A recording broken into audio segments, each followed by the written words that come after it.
नहीं सेम नहीं, दोनों अलग अलग चीज है। रैंक जानते हो ना, तो कोऑर्डिनेशन नंबर भी सीख जाओ।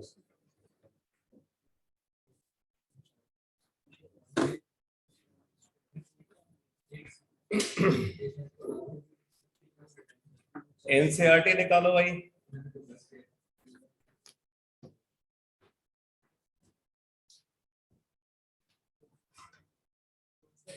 एनसीईआरटी में देखो page number 14, close packed structure. Close packed structure.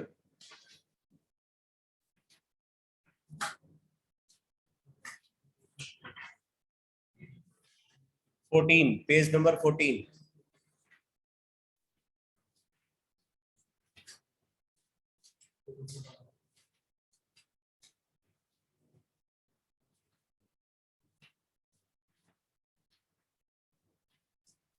Close packed structure. तो देखो क्या बोल रहे हैं यहाँ पे, क्लोज पैक्ड स्ट्रक्चर में बोला in solids the constituent particles are close packed leaving minimum vacant space. Let us consider the constituent particles identical hard spheres and build up the three-dimensional structure in 3 steps. यहाँ पे बोल रहा है कि जो constituent particles है वो identical hard spheres है, और जो यहाँ पे क्रिस्टल का फॉर्मेशन हो रहा है, क्रिस्टल का फॉर्मेशन 3 स्टेप में हो रहा है।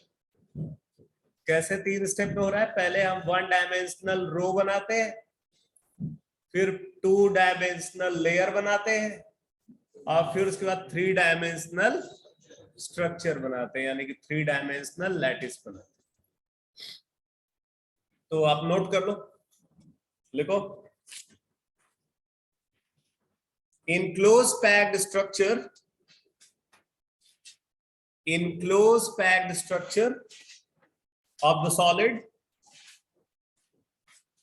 in close packed structure of the solid, in close packed structure of the solid, we assume that the constituent particle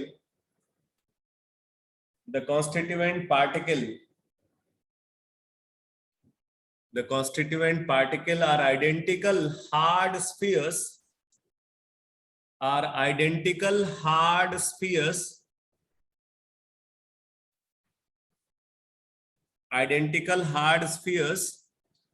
and formation of the three-dimensional structure, and formation of the three-dimensional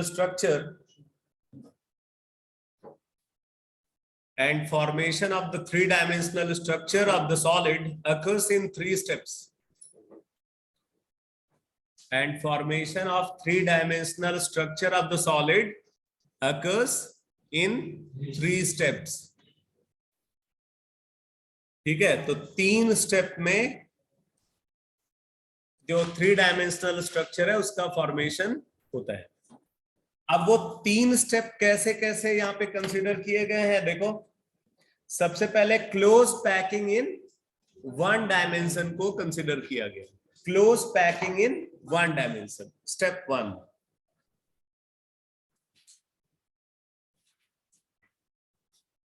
step 1 क्या है? Close packing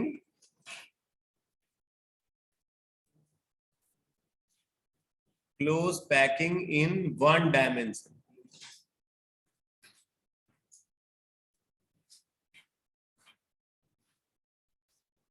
close packing in 1 dimension. अब कैसे यहाँ पे arrange करें, देखो बोले there is only one way of arranging spheres in a 1-dimensional close packed structure, that is to arrange them in a row and touching each other.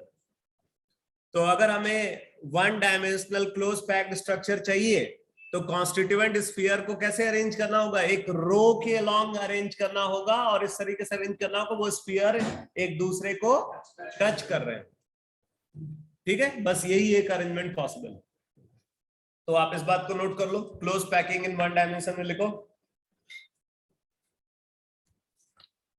Total number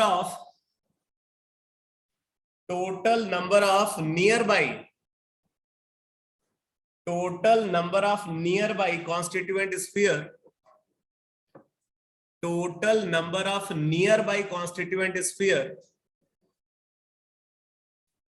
which are in contact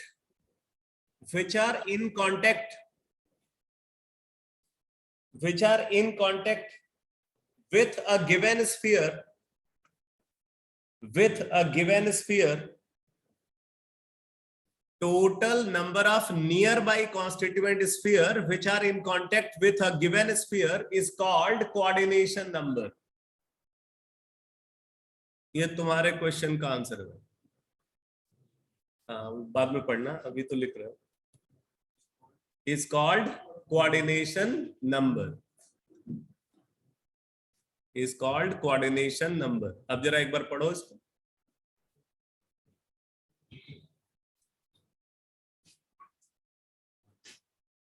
आ गया समझ में? तो बोल रहा है कि किसी भी स्ट्रक्चर में अगर हम एक स्फीयर को कंसीडर करें तो वो स्फीयर कितने नियर बाई स्फीयर के कांटेक्ट में है, एक तरीके से कितने स्फीयर डायरेक्टली उसके कांटेक्ट में है, वो नंबर उसका कोऑर्डिनेशन नंबर। कई बार ऐसा भी होता है कि कांटेक्ट अगर नहीं हो रहा है तो हम ये बोलेंगे क्लोजेस्ट डिस्टेंस पे कितने स्फीयर, एक स्फीयर के क्लोजेस्ट डिस्टेंस पे कितने स्फीयर है, वो उस स्फीयर का कोऑर्डिनेशन नंबर। कोऑर्डिनेशन नंबर को नंबर ऑफ नियरेस्ट नेबर भी बोलते हैं। ठीक है, लिख लो इट इज ऑल्सो कॉल्ड, लिखो it is also called number of nearest neighbour. It is also called number of nearest neighbour of a constituent sphere, of a constituent sphere. Neighbour की spelling NEIGH। अंग्रेजी में कितने number आए थे तेरे? 10th का तो एग्जाम ही नहीं दिया था।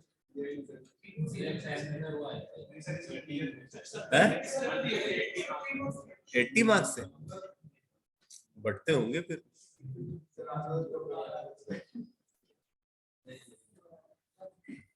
क्योंकि तू हर स्पेलिंग पूछता है।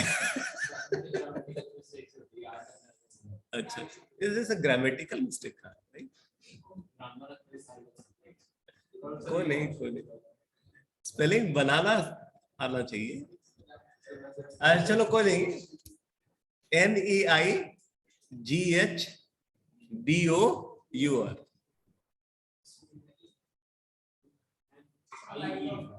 अच्छा, NIE लिख रहे हैं? हाँ, फिर तो बहुत गड़बड़ है।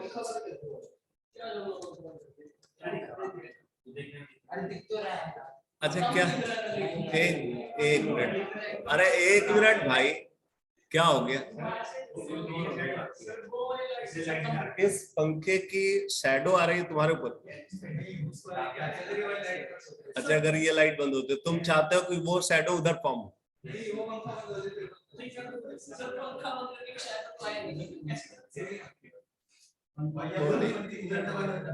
कोई बात, थोड़ी शैडो फॉर्मेशन होने दो। बंद कर दो इसको लाइट। ये देखो, अच्छा लग रहा है। तुम एक काम करो, इधर आ जाओ, इधर फर्स्ट बेंच पे। नहीं, आ जाओ।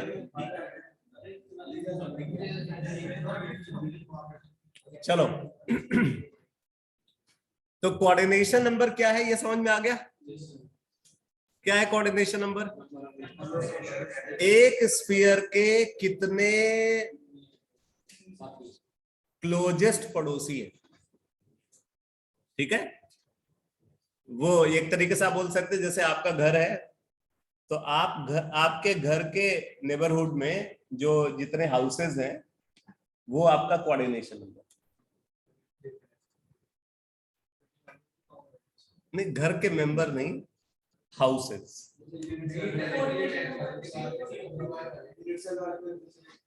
बस तुम्हारा जो घर है उसका पड़ोस की बात हो रही है। तो पड़ोस का मतलब क्या है, तुम्हारे घर के आजू बाजू में जितने भी हाउसेज हैं उनको काउंट कर लो, तो वो तुम्हारे डायरेक्ट पड़ोसी हो गए, फिर पड़ोसी के पड़ोसी हो जाते हैं। समझ में आया कि नहीं? तो यहां भी ऐसी बात होती है, एक तो नियरेस्ट नेबर की बात होती है, फिर सेकंड नियरेस्ट नेबर की बात होती है, फिर थर्ड नियरेस्ट नेबर की बात होती है। कई सारे टर्म अभी आपको आगे पढ़ने को मिलेंगे। तो फिलहाल हम कोऑर्डिनेशन नंबर अगर बोल रहे हैं तो कोऑर्डिनेशन नंबर का मतलब क्या होता है, total number of nearest neighbour in surrounding of a given sphere. Coordination number zero नहीं हो सकता। कोऑर्डिनेशन नंबर तभी जीरो होगा जब एक अकेला आइसोलेटेड स्फीयर कहीं पे जाए, फिर उससे क्या सॉलिड बनेगा। अब देखो बात आती है कि अगर हम वन डायमेंशनल कोऑर्डिनेशन नंबर को कंसीडर करें तो वन डायमेंशनल कोऑर्डिनेशन नंबर किसी स्फीयर का क्या होगा, 2, क्योंकि एक स्फीयर अपने आगे वाले एक स्फीयर को और अपने से पीछे वाले एक स्फीयर को टच कर रहा होगा, इसका मतलब उसके दो पड़ोसी। ठीक है, तो लिख लो one dimensional coordination number, one dimensional coordination किसके लिए, सीएन लिख ले, नहीं वैसे कुछ नहीं, बस सीएन है coordination. One dimensional coordination number, one dimensional coordination number of a constituent sphere, one dimensional coordination number of a constituent sphere is equal to 2। ठीक है, बाकी डायग्राम बना लो भाई।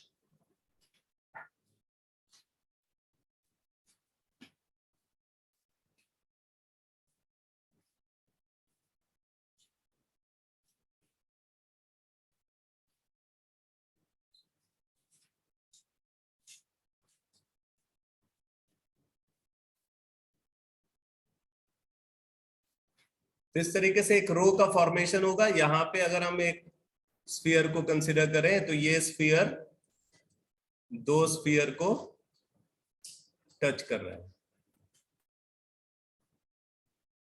ठीक है, दो स्फीयर को टच कर रहा है, इसका 1D कोऑर्डिनेशन नंबर हो गया।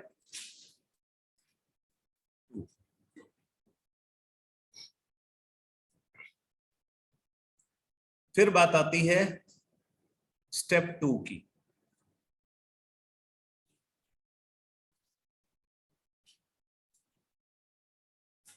स्टेप 2, तो सेकंड स्टेप में क्या बोल रहा है, क्लोज पैकिंग इन 2 डायमेंशन, क्लोज पैकिंग इन 2 डायमेंशन।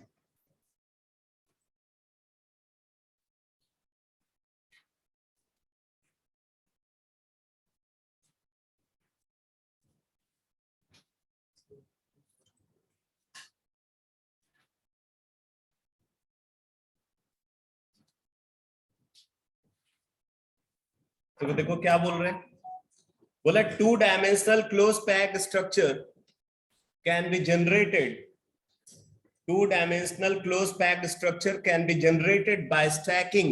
स्टैकिंग मतलब प्लेसिंग, ठीक है, स्टैकिंग मतलब placing.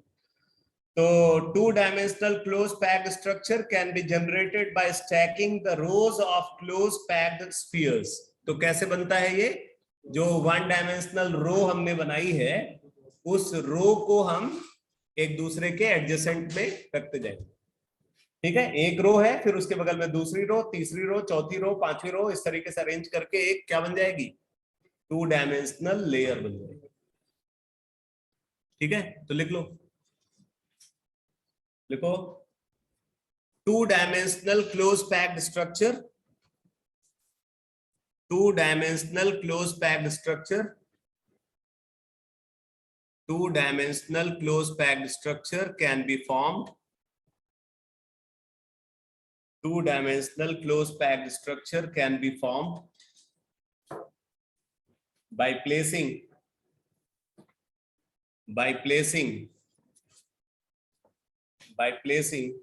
one dimensional row of close packed spheres.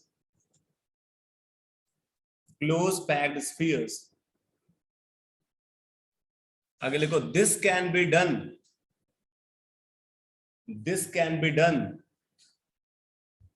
in following two manner.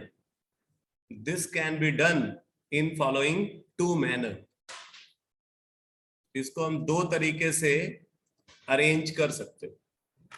This can be done in following two manner. तो अब वो दो तरीके से जो अरेंजमेंट हम कर सकते हैं उसको हम इस तरीके से डिफाइन करेंगे. एक तो होता है 2 डायमेंशनल स्क्वायर क्लोज पैकिंग और दूसरा होता है 2 डायमेंशनल हेक्सागोनल क्लोज पैकिंग. ठीक है, 2 dimensional square close packing and 2 dimensional hexagonal close packing. तो अब आप लिख लो, number 1 2 dimensional square close packing. 2 dimensional square close packing.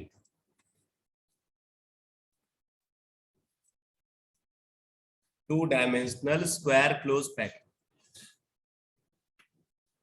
अब देखो 2 डायमेंशनल स्क्वायर क्लोज पैकिंग में हम जो रोज है, 1 डायमेंशनल रोज है, उनको इस तरीके से रखते हैं कि वो जो रोज ऑफ स्फीयर्स है वो वर्टिकली भी अलाइंड होते हैं और हॉरिजॉन्टली भी अलाइंड होते हैं. ठीक है, तो आप नोट कर लो, लिखो in this type of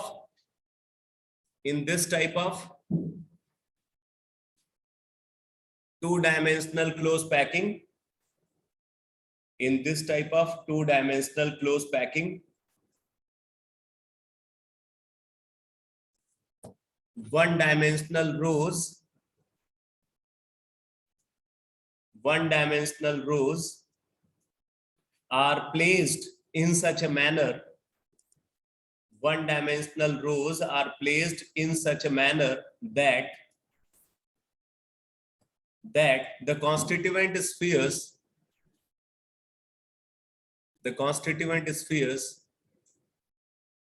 are aligned. The constituent spheres are aligned vertically and horizontally both. Vertically and horizontally both.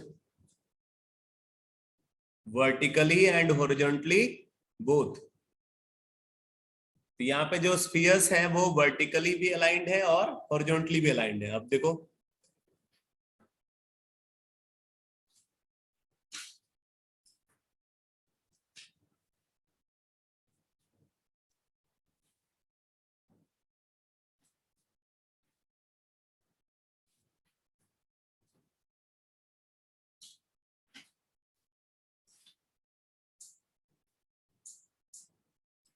इस तरीके से हमने स्फीयर्स को अरेंज करके एक रो बनाई. अब इसके बगल में दूसरी रो रख रहे हैं.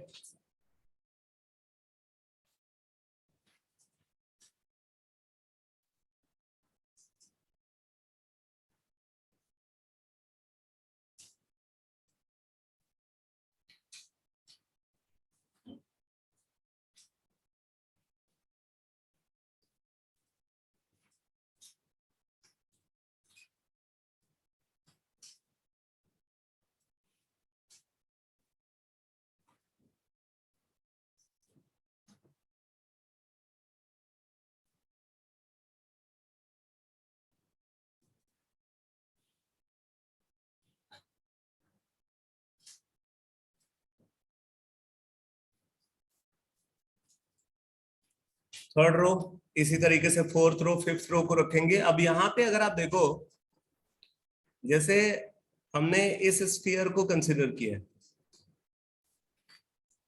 तो ये स्फीयर टोटल 4 स्फीयर को टच कर रहा है. जिन 4 स्फीयर को ये टच कर रहा है, अगर उनके सेंटर्स को मिला दें तो स्क्वायर फॉर्म हो जाता है।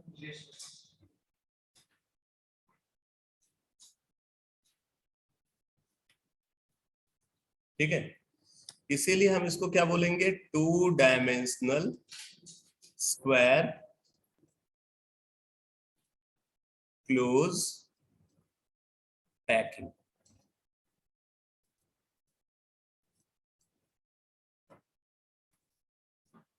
To dimensional square close packing.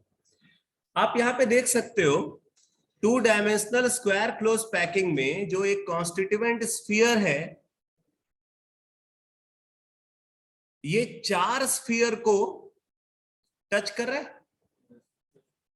है कि नहीं। तो इसका मतलब है कि अगर हम इसका two dimensional coordination number consider करें तो क्या होगा, 4 होना चाहिए। तो इस बात को नोट कर लो।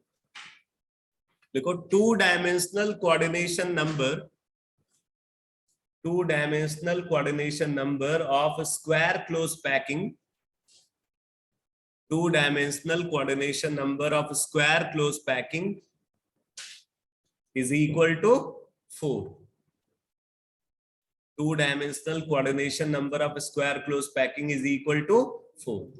अच्छा, और देखो, अगर यहाँ पे रोज का अरेंजमेंट को देखें तो मान लो ये ए टाइप रो है, तो ये भी सेम अरेंजमेंट को फॉलो कर रही, तो इसको भी आप ए टाइप रो बोलोगे। और ये भी ए टाइप रो है, यानी कि एवरी रो इज रिपीटेड। ठीक है, तो इस बात को नोट कर लो। देखो, in two dimensional square close packing, in two dimensional square close packing, each row is repeated, each row is repeated, therefore each row is repeated, therefore it is also called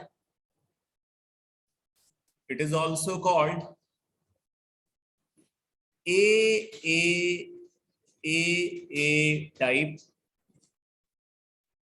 of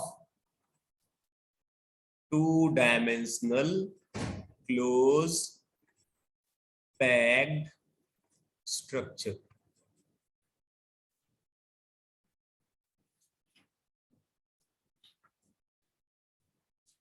ठीक है भाई। अब देखो, बात आती है कि अगर हमें इसका पैकिंग फ्रैक्शन निकालना है, इसका पैकिंग फ्रैक्शन क्या होगा, packing fraction of two dimensional square close packing. तो उसके लिए हम सबसे पहले इसकी रैंक निकालेंगे। ठीक है, तो रैंक ऑफ टू डायमेंशनल, एक बार आईआईटी एग्जाम में इस पे क्वेश्चन आ चुका है।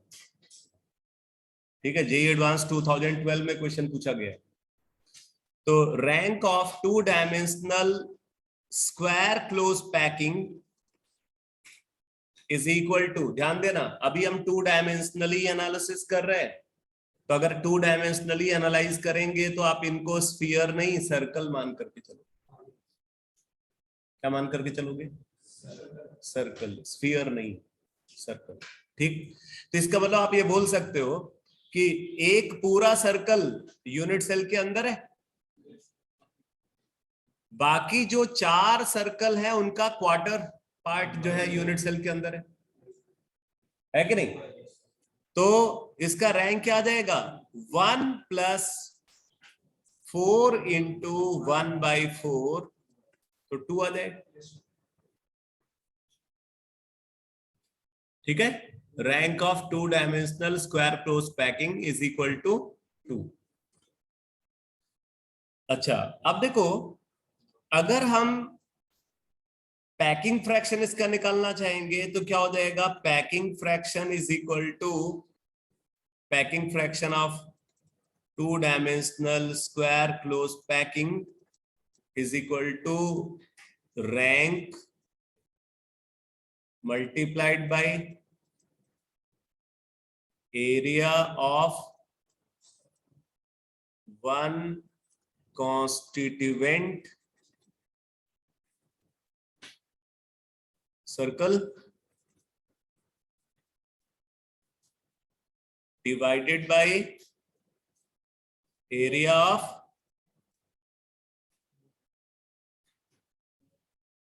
अरे पैकिंग फ्रैक्शन है, एरिया ऑफ यूनिट सेल।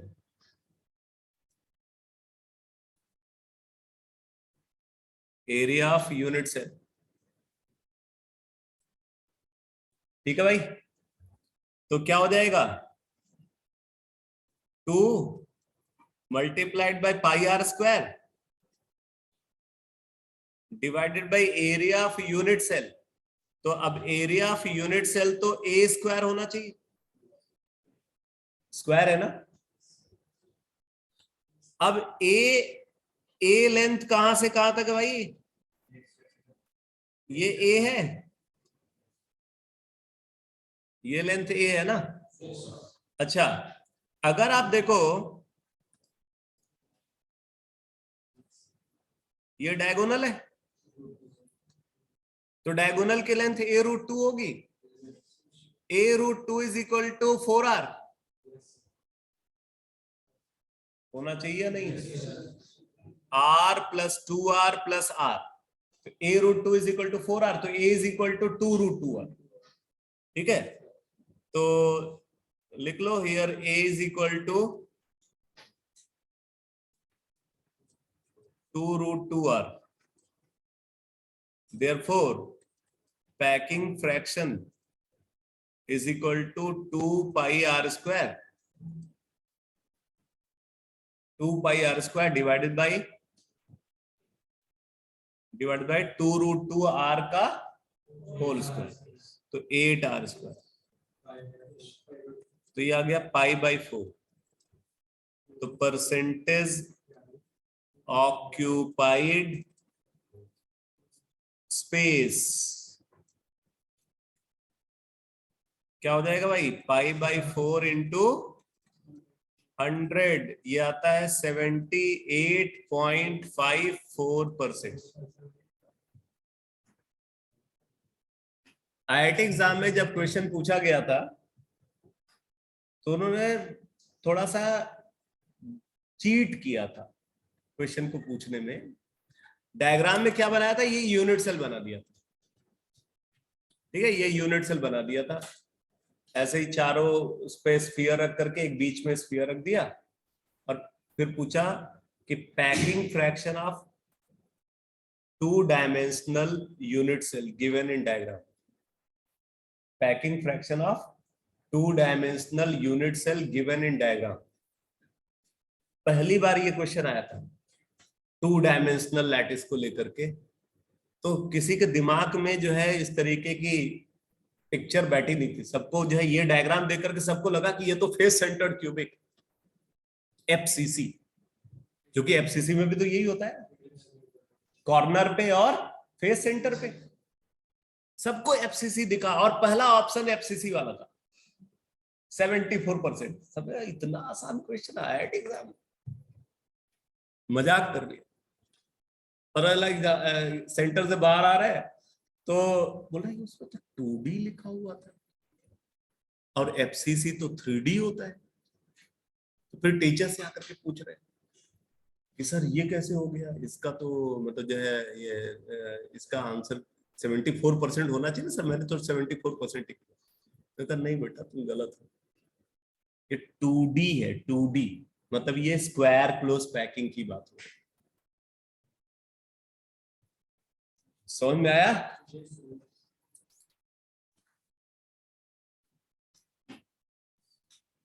तो एक एनालिसिस हो गई, इसमें आप लोग को सब कुछ पता चल गया। इसको हम क्या बोलते हैं, 2 dimensional square close packing. Rows wise arrangement कैसा है, a type of 2 dimensional close packed structure. ठीक है, कोऑर्डिनेशन नंबर इसका कितना है 4 और पैकिंग फ्रैक्शन कितना है 78.54%। अब ये सारी इंफॉर्मेशन आपको रटी होनी चाहिए। अब आ जाते हैं 2 डायमेंशनल हेक्सागोनल क्लोज पैकिंग की एनालिसिस को। लिखो 2 dimensional hexagonal close packing. 2-dimensional hexagonal close pack,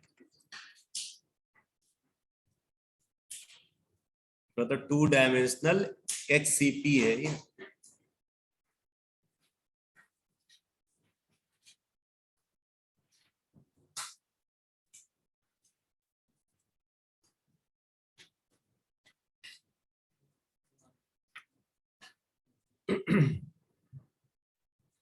देखो 2-dimensional हेक्सागोनल क्लोज पैकिंग में कैसे हम स्फीयर्स को रखते हैं, जरा एक बार एनसीईआरटी में देखना सेकंड पार्ट। तो इसमें बोले कि the second row first row तो एक ही तरीके से रखना है। अब सेकंड रो के अरेंजमेंट में जो है वहीं पे डिफरेंस राइज होता है। बोले द सेकंड रो में be placed above the first one in a staggered manner. कौन से मैनर?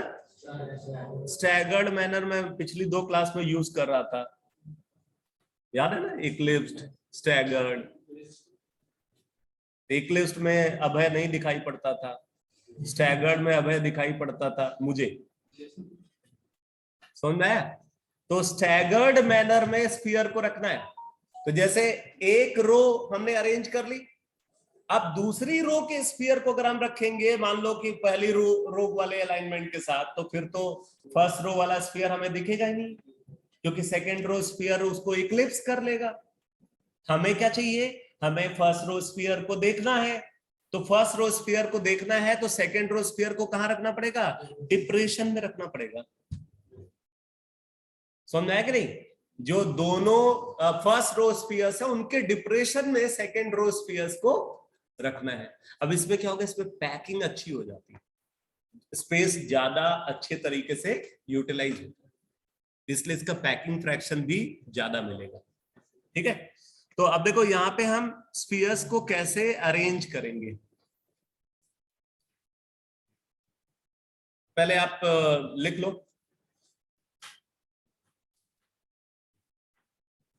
लिखो if we place second row sphere, if we place second row sphere in staggered manner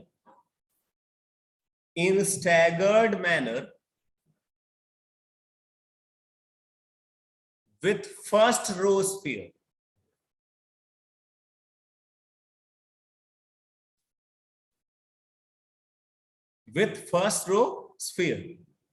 that is लिखो, that is second row sphere fit, in the depressions, second row sphere fit in the depressions of the first row,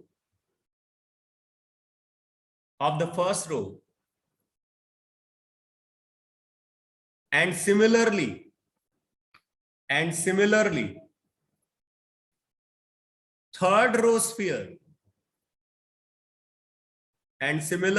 third row sphere fit in the depression of second row, third row sphere fit in the depressions of second row, and so on। ऐसे ही fourth row को third row के depression में, fifth रो को fourth row के depression में रखेंगे, and so on. then third row sphere are aligned with first row sphere, third row sphere are aligned with first row sphere, and third row are aligned with first row sphere, and fourth row sphere are aligned with second row sphere, and fourth row sphere are aligned with second row sphere। then क्या होगा? AB AB AB,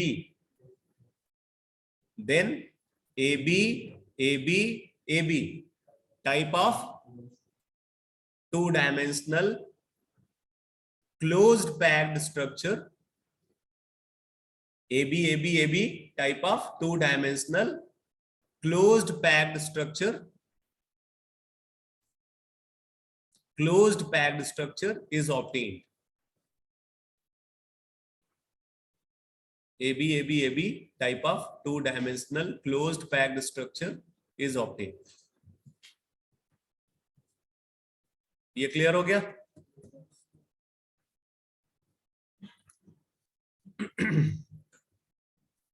तो अब देखो,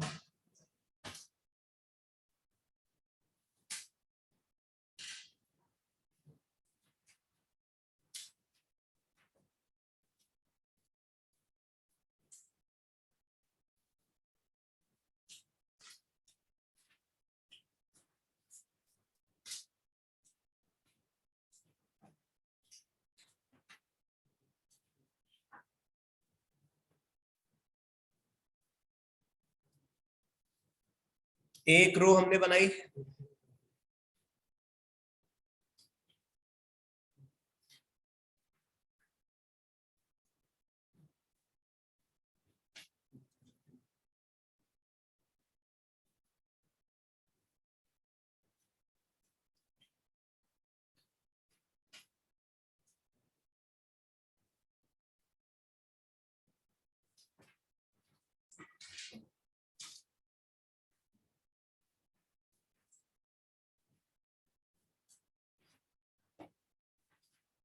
ये second रो,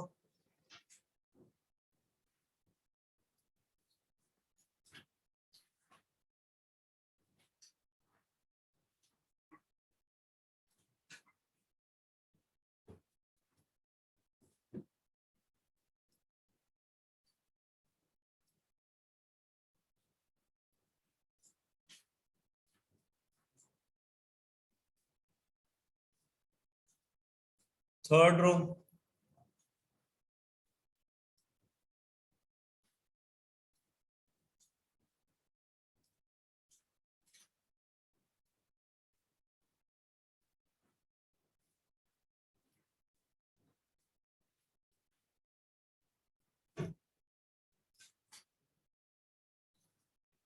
fourth row. इस तरीके से हम स्फीयर्स को रख रहे हैं।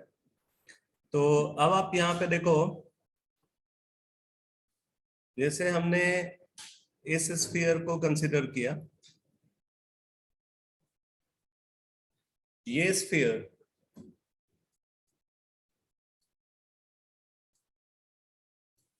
इन 6 स्फीयर को टच कर रहा है। अब इनके सेंटर्स को मिला देते हैं तो हेक्सागन बन जाता है।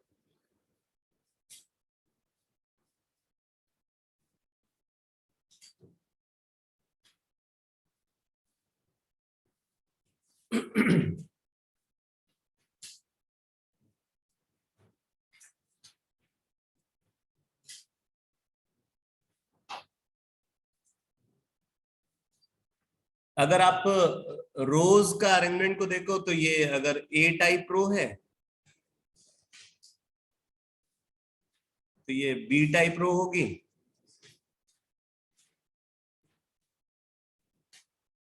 फिर ये A type row, then B type row,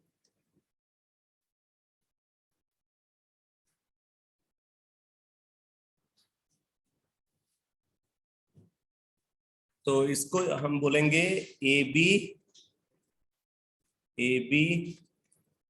type of two dimensional closed packed structure. सबसे ज्यादा पैकिंग फ्रैक्शन, जितनी भी हम लैटिसेस की एनालिसिस करते हैं उसमें सबसे ज्यादा पैकिंग फ्रैक्शन इसी में ऑब्जर्व होता है। ठीक है, इसका पैकिंग फ्रैक्शन सबसे ज्यादा होता है। इनफैक्ट जो 3 डायमेंशनल एससीपी होता है उससे भी ज्यादा पैकिंग फ्रैक्शन होता है। हाँ, उससे ज्यादा पिछले वाले में होता है, बात सही है। तो ये हो गया भाई A B type of two dimensional close packed structure, और हम इसको क्या बोलते हैं, इसको बोलते हैं 2D हेक्सागोनल क्लोज पैकिंग। हाँ होना चाहिए।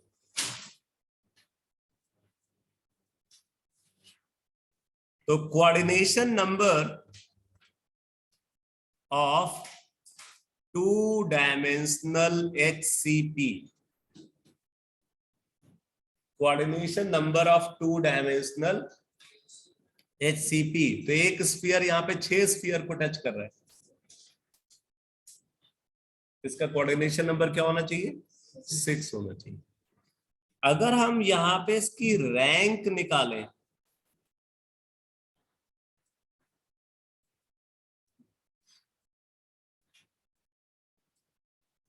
Rank of two dimensional HCP क्या होगा भाई, एक स्फीयर तो पूरा लाई कर रहा है,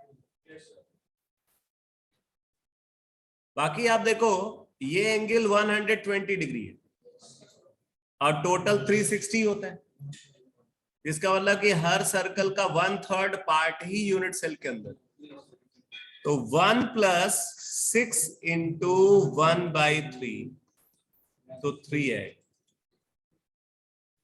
ठीक है, rank of two dimensional HCP is equal to 3।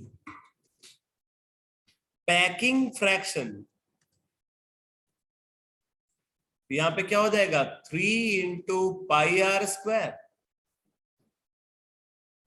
Divided by area of unit cell. तो यूनिट सेल तो यहाँ पे हेक्सागन है, हेक्सागन का जो एरिया होगा वो आप ऐसे निकाल सकते हो, देखो ये सर्कल का सेंटर, इसको इनसे मिला दो, यहाँ पे एक इक्विलेटरल ट्रायंगल बन रहा है, ऐसे 6 इक्विलेटरल ट्रायंगल यहाँ पे फॉर्म हो। समझ में आ रहा है, 6 इक्विलेटरल ट्रायंगल का जो एरिया होगा वही एरिया ऑफ यूनिट सेल होगा, तो ये हो जाएगा divide by 6 × area of equilateral triangle √3/4 A²।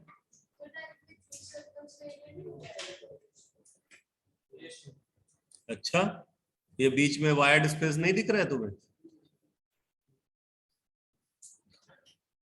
तो 3 × πr²/6 × √3/4 A²।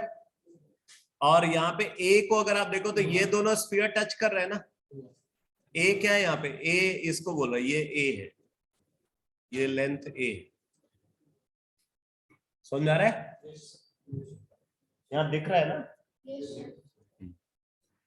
तो A इज इक्वल टू क्या हो जाएगा, 2R, तो here A is equal to 2R। अब पुट करके जरा निकालो पैकिंग फ्रैक्शन क्या था,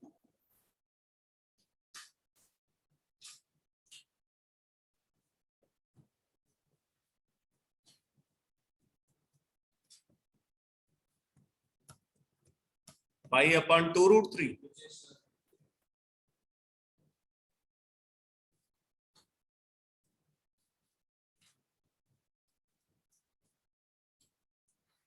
सॉल्व करो इसको,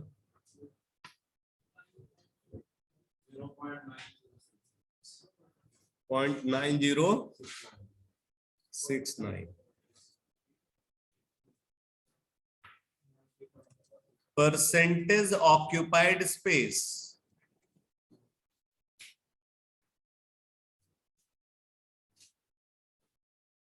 of two-dimensional HCP is equal to approximately 91%।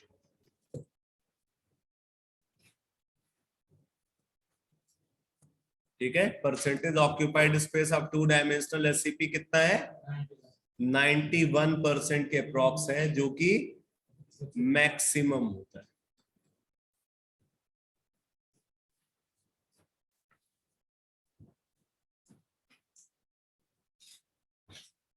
तो 2 डायमेंशनल लैटिसेस की एनालिसिस समझ में आ गई।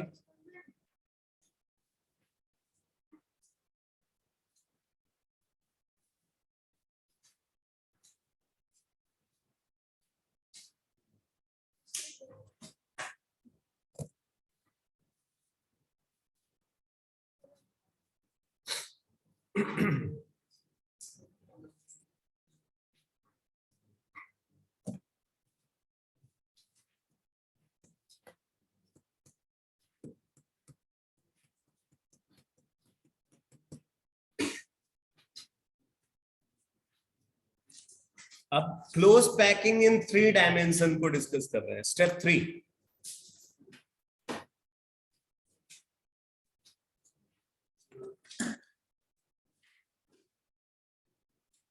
Close packing in 3 dimension.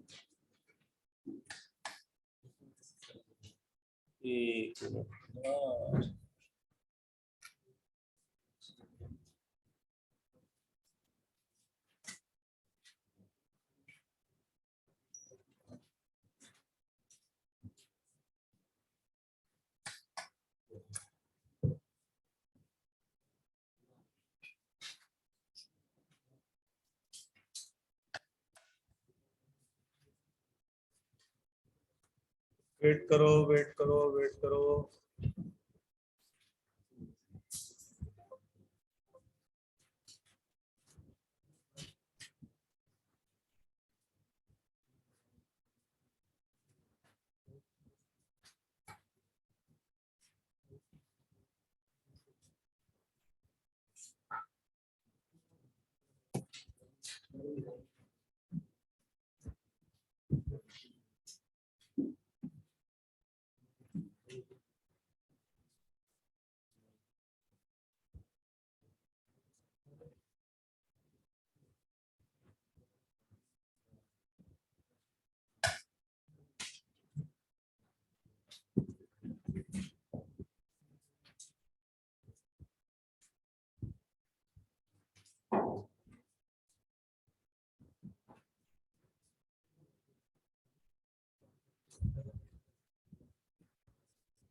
तो क्लोज पैकिंग इन 3 डायमेंशन।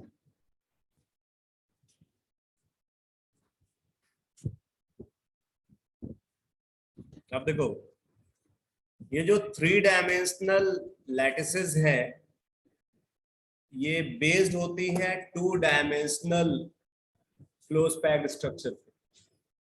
ठीक है, जो 2 डायमेंशनल क्लोज पैक्ड स्ट्रक्चर हमने कंसीडर किया, उसी को रिपीट करके हम 3 डायमेंशनल लैटिसेस का फॉर्मेशन करते हैं।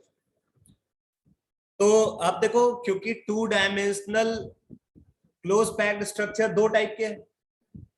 एक है 2 डायमेंशनल स्क्वायर क्लोज पैकिंग और एक है 2 डायमेंशनल हेक्सागोनल क्लोज पैकिंग। तो जो 2 डायमेंशनल स्क्वायर क्लोज पैकिंग है, उसके रिपीटिशन से 2 टाइप की लैटिसेस फॉर्म होती है। एक तो सिंपल क्यूबिक लैटिस बनता है और एक बॉडी सेंटर्ड क्यूबिक लैटिस बनता है।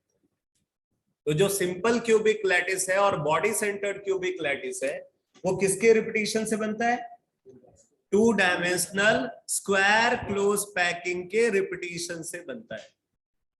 ठीक है, जबकि जो क्यूबिक क्लोज पैक्ड स्ट्रक्चर है एफसीसी और hexagonal close packed structure HCP, वो 2 डायमेंशनल हेक्सागोनल क्लोज पैकिंग के रिपीटिशन से बनता है।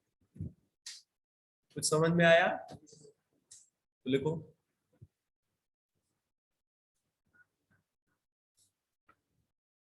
लिखो, 3 dimensional structures are based upon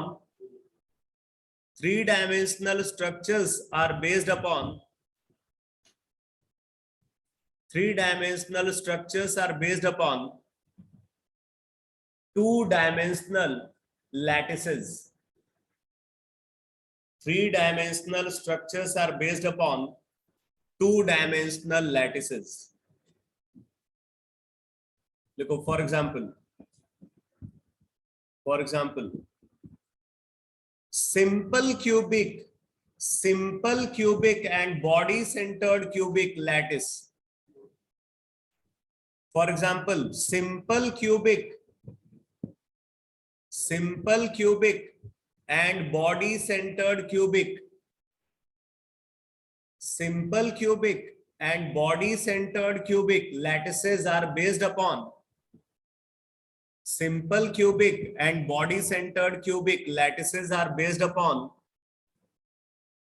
two-dimensional.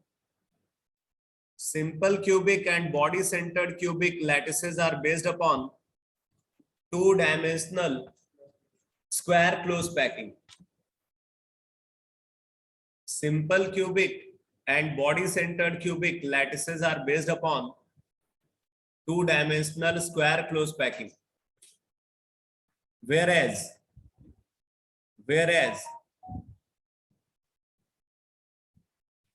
cubic closed packed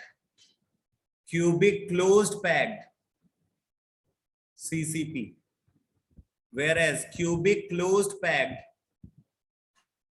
bracket में CCP लिख लेना, and hexagonal closed packed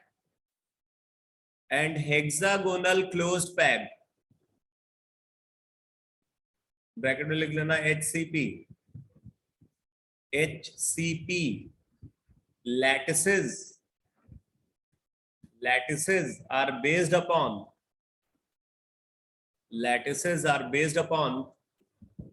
two-dimensional hexagonal close packed.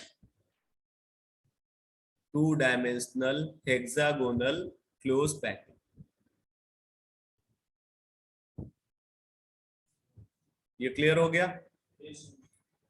अब देखो, सिंपल क्यूबिक लैटिस को हम यहां पे कैसे फॉर्म करेंगे?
अगर हमने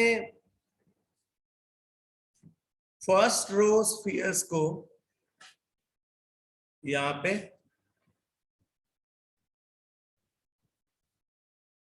कंसीडर किया,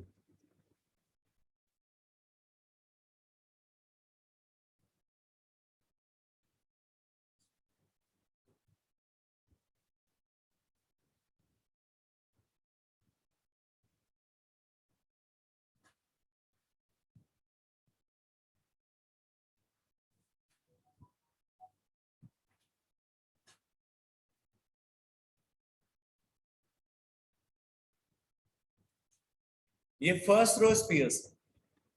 अब हम सेकेंड रो स्फीयर को यहां पे रखना चाह रहे हैं, तो सेकेंड रो स्फीयर को कैसे रखेंगे भाई?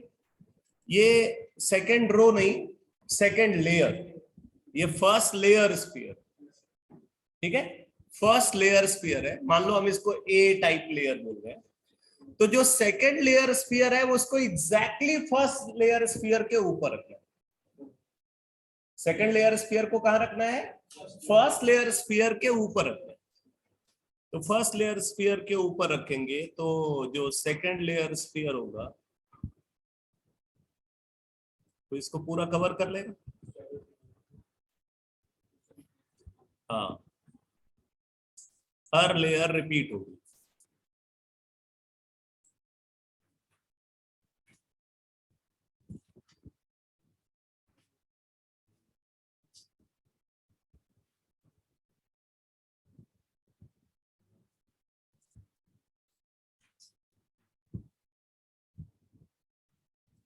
अब मान लो इन स्फीयर्स को हमने ग्रीन कलर से रिप्रेजेंट किया, ठीक है। अब आप देख सकते हो कि ये जो सेकेंड लेयर स्फीयर है, इसके सेंटर को अगर फर्स्ट लेयर स्फीयर के सेंटर से मिला दे, सेकेंड लेयर स्फीयर के सेंटर को फर्स्ट लेयर स्फीयर के सेंटर से अगर हम मिलाते हैं,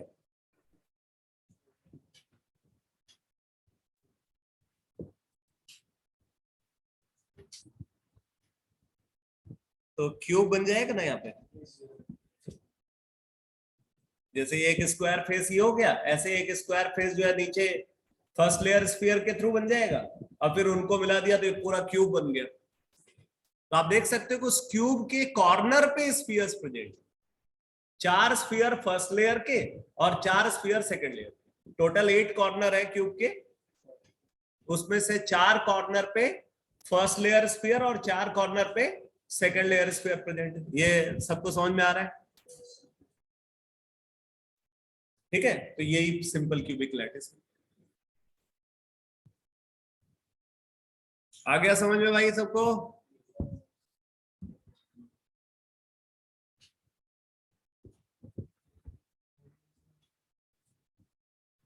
सब बताता हूँ, सब बताता हूँ, आराम आराम, कोई जल्दी नहीं है, अपने पास पूरे 1.25 घंटे हैं।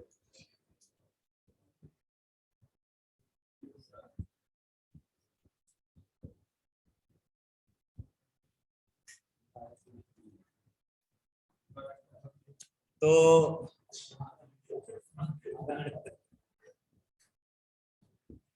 यहाँ पे देखो, फर्स्ट लेयर को क्या बोला हमने, ए लेयर। तो भाई सेकंड लेयर को हमने क्या बोला, B layer. A layer, A layer,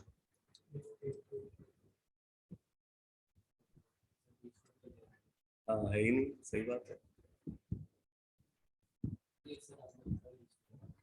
तो आप देख रहे हो कि हर लेयर जो है यहाँ पे रिपीट हो रही है, तो हम इसको क्या बोलेंगे, a a a type of 3 dimensional close packed structure. वैसे क्लोज लिखना यहाँ पे अच्छा नहीं है, लेकिन लिखते हैं a type of 3 dimensional close packed structure, और क्या बोलेंगे इसको, simple cubic lattice.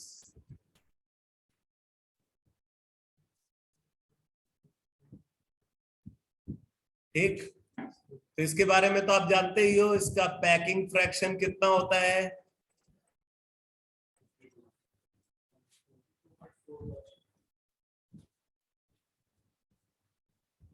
Packing fraction कितना है इसका, 5/8, 5/8, 5/8, 5/6।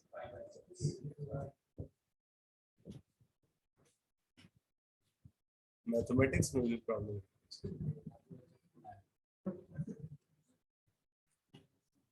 तो 0.524,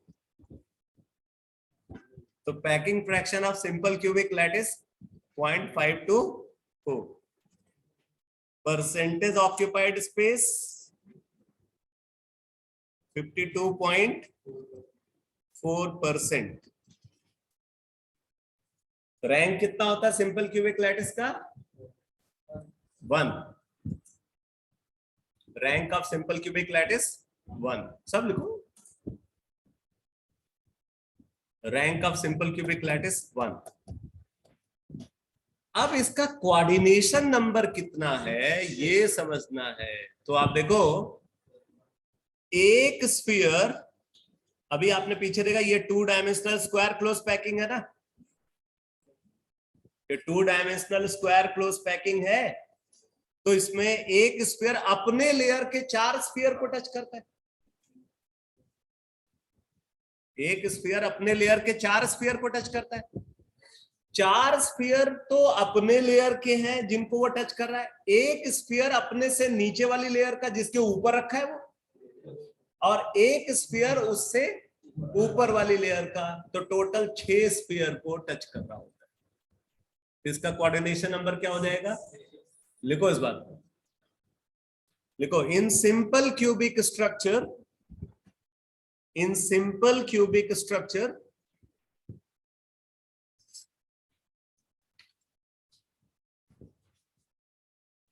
each sphere each sphere each sphere is in contact with each sphere is in contact with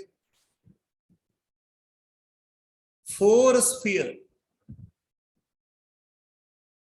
of same layer.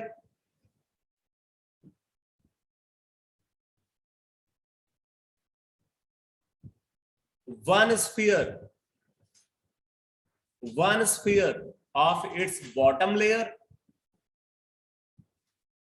one sphere of its bottom layer, and one sphere of its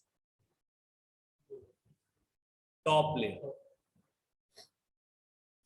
One sphere of its top layer. Therefore, coordination number of simple cubic lattice is equal to 6. आ गया समझ में भाई? तो आप यहां पे देख सकते हो कि 1 डायमेंशनली तो हमने एफिशिएंट पैकिंग की थी, क्योंकि एक ही तरीका था स्फीयर्स को रखने का। लेकिन 2 डायमेंशनली भी पैकिंग को अच्छा बनाने के लिए हमने यहाँ पे कोई अरेंजमेंट नहीं किया।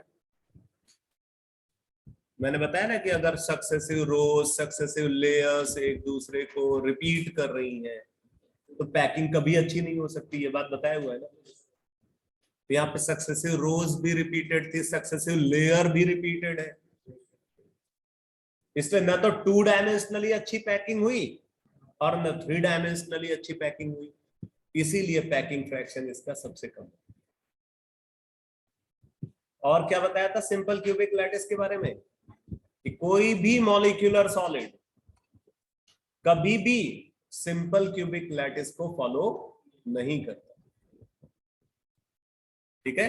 क्योंकि मॉलिक्यूलर सॉलिड की स्टेबिलिटी के लिए ये जरूरी है कि पैकिंग अच्छी हो, क्योंकि इंटरपार्टिकल फोर्सेस तो वैसे ही बहुत वीक है वहां। पैकिंग ही है जो उसको सॉलिड फॉर्म में एग्जिस्ट करा सकती है, और आपने पैकिंग भी अच्छी नहीं की तो फिर वो सॉलिड एग्जिस्ट कैसे करेगा? आया समझ में?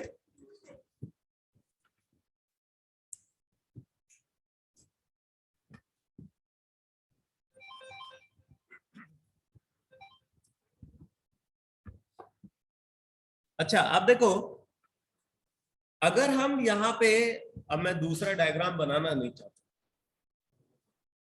तुम लोगों को तो बनाना पड़ेगा। नहीं, आपको बनाना। अब तू तो सब बना ही रहा है।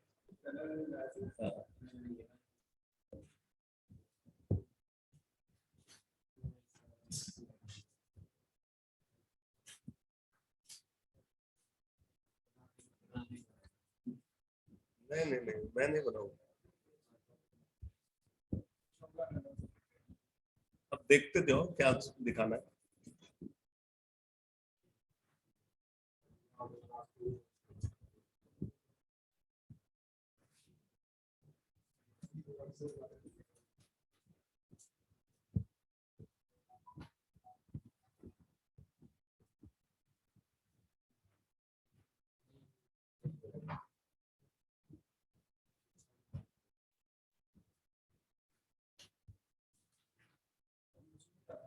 ये तो हो गए first layer sphere.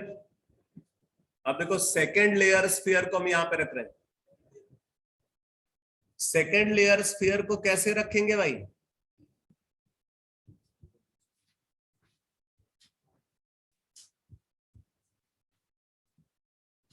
First layer sphere के डिप्रेशन में रखना है। सेकेंड लेयर स्फीयर को कहां रखना है? फर्स्ट लेयर स्फीयर के डिप्रेशन में, मतलब फर्स्ट लेयर स्फीयर्स के बीच में जो वायर्ड फॉर्म हुए हैं ना, उन वायर्ड को कवर करते हुए सेकेंड लेयर स्फीयर को रखना है।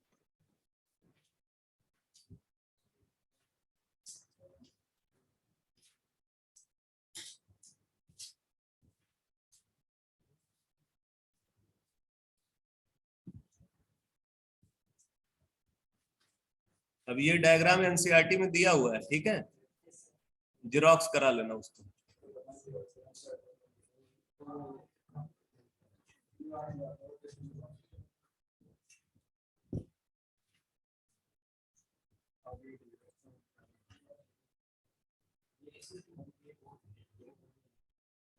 ये वो नहीं है, वो डायग्राम ही नहीं बना हुआ है एनसीईआरटी में। अरे वो वाला है ही नहीं भाई, बोल तो दिया मैंने।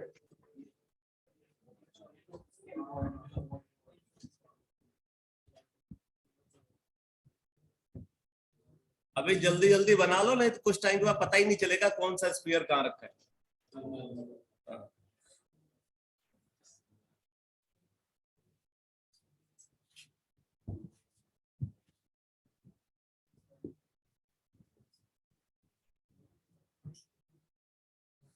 ये जो मैंने रखा हुआ है ये सेकेंड लेयर स्फीयर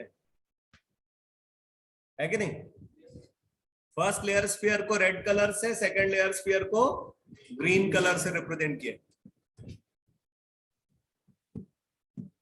अब हमें रखना है थर्ड लेयर स्फीयर को। अब तीसरी लेयर के स्फीयर को रखना है। तो ऑब्वियसली जो तीसरी लेयर का स्फीयर होगा वो सेकेंड लेयर स्फीयर के डिप्रेशन में रखा जाएगा। तो सेकेंड लेयर स्फीयर के डिप्रेशन में अगर हम उसको रखेंगे तो ये कहाँ आएगा भाई? यहां आएगा, यानी कि पहली लेयर के ऊपर आएगा, पहली लेयर के ऊपर।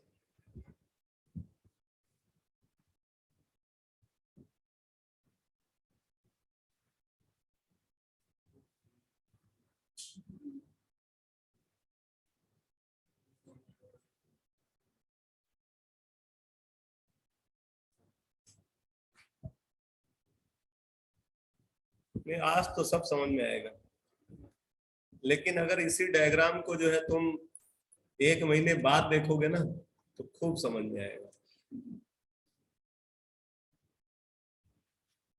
ये मेरा अपना एक्सपीरियंस बोलता है।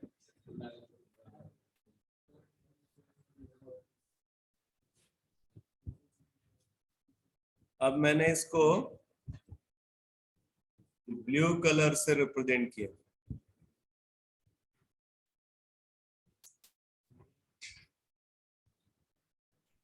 तो आप यहां पे देख सकते हो 4 स्फीयर ब्लू कलर वाले,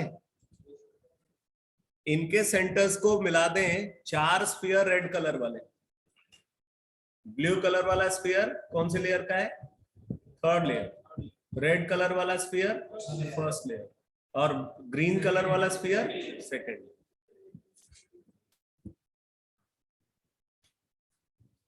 आ गया समझ में?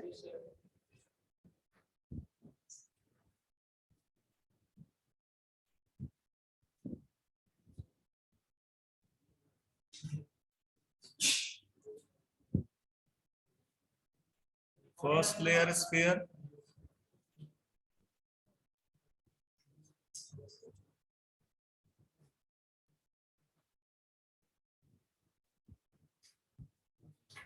सेकेंड लेयर स्फीयर,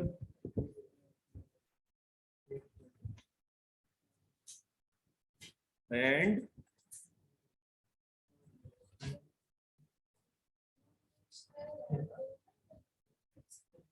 क्या बनते हैं? मैं अभी सारे नहीं बना रहा हूं, कुछ सिर्फ एक यूनिट सेल बनाने के लिए मैंने डायग्राम को यहाँ पे ड्रॉ किया।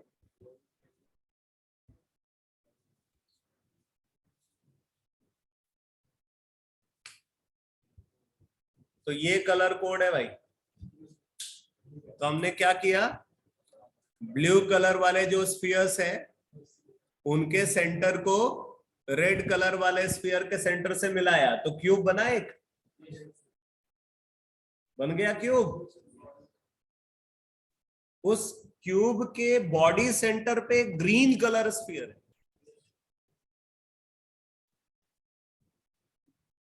आया समझ में? 4 स्फीयर ब्लू कलर वाले एक लेयर बना रहे, कौन सी layer? Third layer. 4 sphere red colour वाले एक लेयर बना रहे हैं, फर्स्ट लेयर। और एक स्फीयर ग्रीन कलर वाला एक लेयर बना रहा है, सेकेंड लेयर। और यही मैंने डायग्राम भी बीसीसी में जो डायग्राम बताया था वहां भी इसी तरीके से रिप्रेजेंट किया है इसको।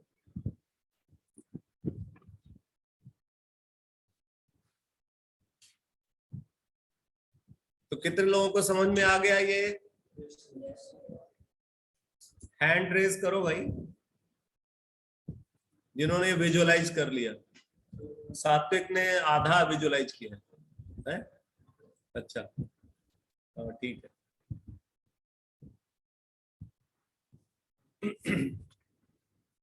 तो ये डायग्राम जो है आपको कहां बनाना है? बीसीसी में।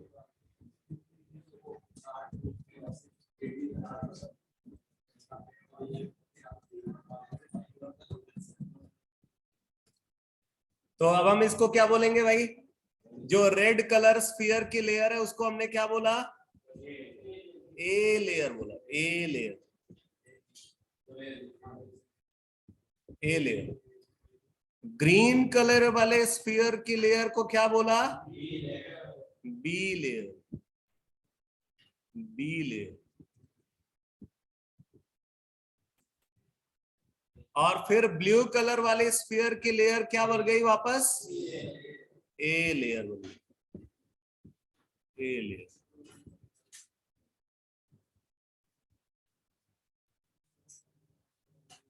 तो every alternate layer is repeated. अब नोट करो, डायग्राम के नीचे लिखो A B A B A B,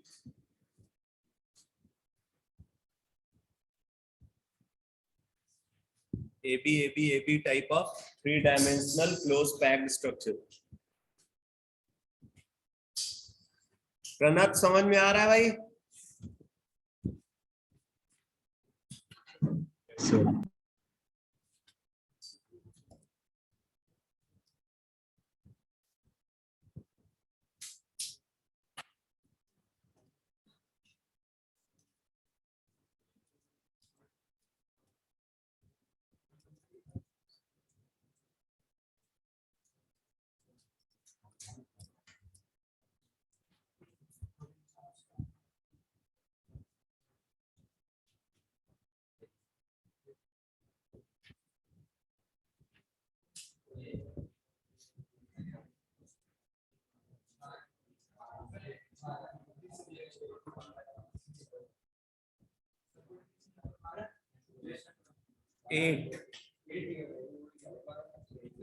वो जो सेकंड लेयर स्फीयर है वो अपने से ऊपर वाले 4 स्फीयर को, अपने से ऊपर वाली लेयर के 4 स्फीयर को और अपने से नीचे वाली लेयर के 4 स्फीयर को टच करता है।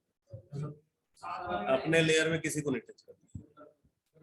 वो जब आप रखोगे तो उनका कांटेक्ट लूज कर जाता है।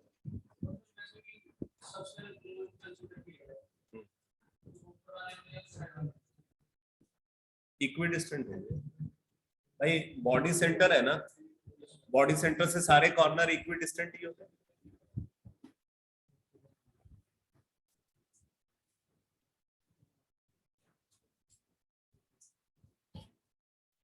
तो बीसीसी में कोई भी स्फीयर अपने लेयर के किसी भी स्फीयर को टच नहीं करेगा, अपने लेयर के किसी स्फीयर को टच नहीं करेगा। अपने से ऊपर वाली लेयर के 4 स्फीयर को और अपने से नीचे वाली लेयर के 4 स्फीयर को टच करेगा।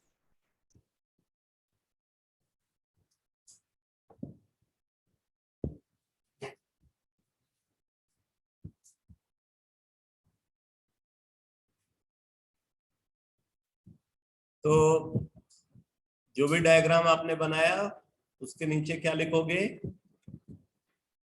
ए B type of 3-dimensional close packed structure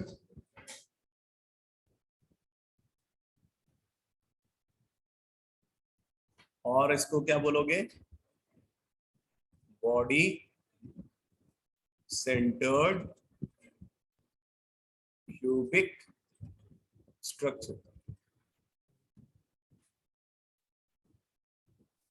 body centred cubic structure. इसका कोऑर्डिनेशन नंबर क्या हो जाएगा? Coordination number of BCC is equal to 8. Coordination number of BCC is equal to 8. Rank of BCC 2. BCC की rank क्या होती है? 2 होती है। Packing fraction of BCC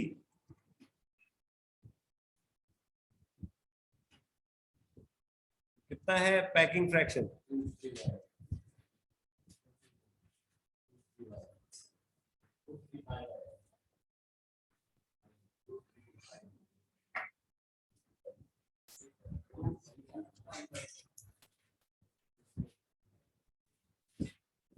√3π/8 0.68।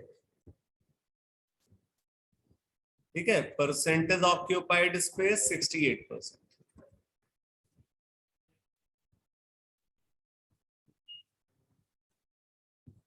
ये पूरी एनालिसिस समझ में आ गई? इसमें आपने क्या किया भाई?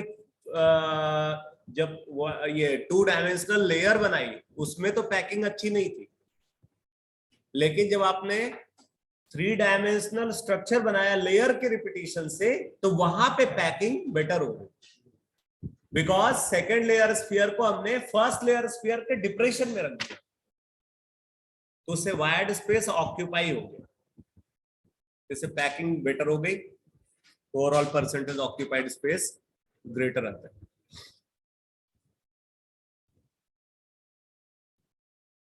अब देखो बात आती है, अगर हम कंसिडर करते हैं फेस सेंटर्ड क्यूबिक और हेक्सागोनल क्लोज पैक्ड स्ट्रक्चर्स को, तो वो किस पे बेस्ड होते हैं? 2-डायमेंशनल हेक्सागोनल क्लोज पैकिंग पे बेस्ड होते हैं। तो एक बार हमें फिर से डायग्राम बनाना पड़ेगा।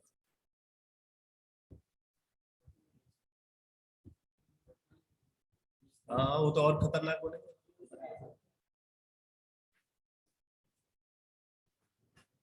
तो और तगड़े वाला डायग्राम बनने वाला है भाई।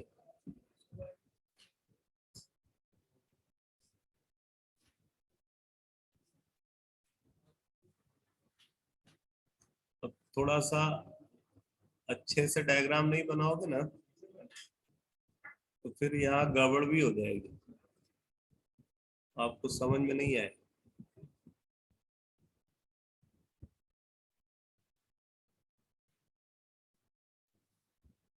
आज डाउट क्लास की जरूरत है? हाँ? नहीं, पिछले वाले में कुछ पूछना है? बहुत बढ़िया पढ़ा रहा हूँ मैं, तुम लोगों को डाउट की जरूरत ही नहीं पड़ती।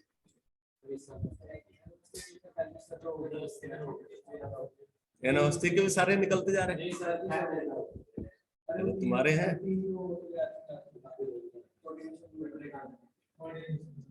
अरे ये भी तो हो सकता है, वो कॉन्सेप्ट मैंने बताई ना।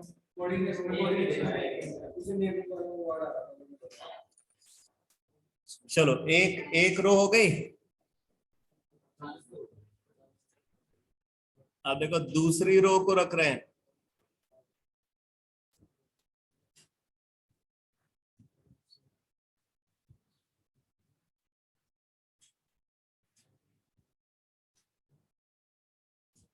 जब हमने 12th किया था ना, उसमें सॉलिड स्टेट सिलेबस में ही नहीं था।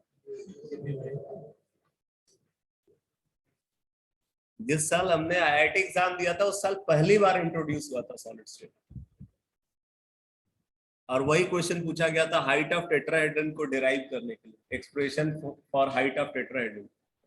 जो रिजल्ट मैंने लिखवा ना 2 × √2/3r, वो रिजल्ट हमारे टाइम में पूछा गया था। अरे मैं बहुत पुराना हूँ भाई। 97। तुम कैसे अटेम्प्ट किया था? मैंने किया ही नहीं था। मैंने आईआईटी से बीटेक ही नहीं किया। मैं एनआईटी से पास आउट हूँ भाई। मेरी ब्रांच है केमिकल इंजीनियरिंग, और केमिकल इंजीनियरिंग मैंने बाय चॉइस लिया था। मुझे इलेक्ट्रॉनिक्स भी मिल रही थी, लेकिन मैंने केमिकल इंजीनियरिंग लिया था। क्यों लिया था मालूम है? मेरी केमिस्ट्री बहुत अच्छी थी। तो ये सोच करके कि मेरी केमिस्ट्री बहुत अच्छी है, मुझे केमिकल इंजीनियरिंग ऑप्ट करनी चाहिए। केमिकल इंजीनियरिंग ऑप्ट करने के बाद मुझे पता चला कि इसका केमिस्ट्री से कोई कनेक्शन ही नहीं है। ये है लैक ऑफ अवेयरनेस।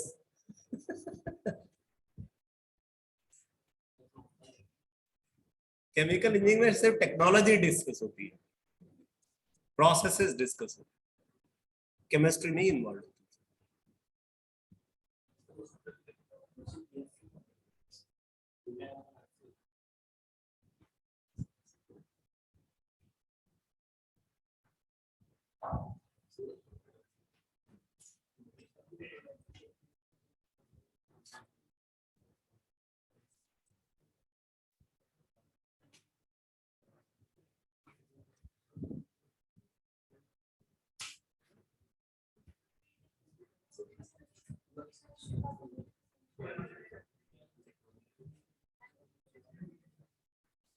अरे फायदा वो तो वहां जाने के बाद पता चलता है बेटा। ये तो फिजिक्स नहीं है, लेकिन फिजिक्स के एप्लीकेशन तो रहेंगे ही। मैथ्स के बिना तो आप इंजीनियरिंग कर ही नहीं सकते।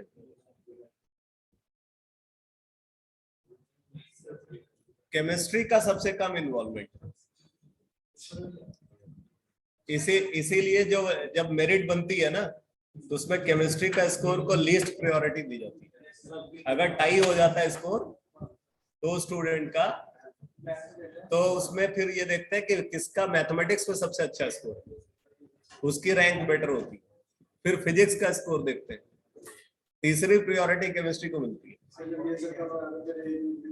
हाँ, फिर और बहुत सारे क्राइटेरियाज है। ऐसे सिचुएशन में फंसने पे 40-50 रैंक का डिप हो सकता है केमिस्ट्री वाले का। लेकिन वो छोड़ो, वो सब तो बात की बात है, पहले सिलेक्शन तो लो।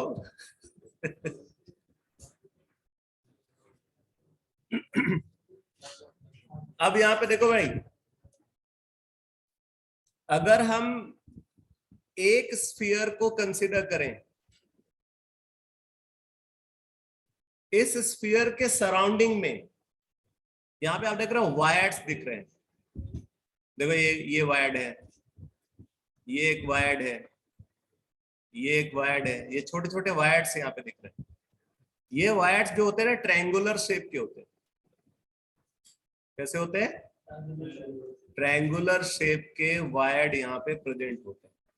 एक स्फीयर के सराउंडिंग में कितने ट्रायंगुलर वायर्ड प्रेजेंट है?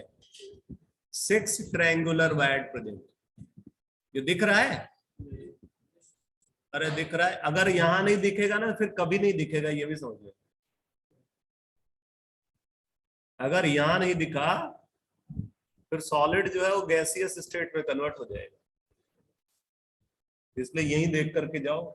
ये मत समझना कि बाद में जो है एनसीईआरटी पढ़ लेंगे समझ में आ जाएगा। यहीं से समझ में आना बंद हो जाता है।